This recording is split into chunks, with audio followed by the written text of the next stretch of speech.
everybody, welcome back to David's tutorial, and today let us talk about the Arrow Finance credit card. So, their credit card is a low interest, no fee credit builder designed for people new to credit or rebuilding their scores. So, unlike secured card, Arrow doesn't require any deposit at all, and credit limits grow responsibly over time.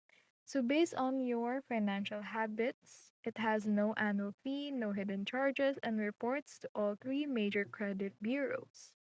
You also get access to a user-friendly app, which is the one you're seeing right now, that helps manage spending, track your credit, and make on-time payments.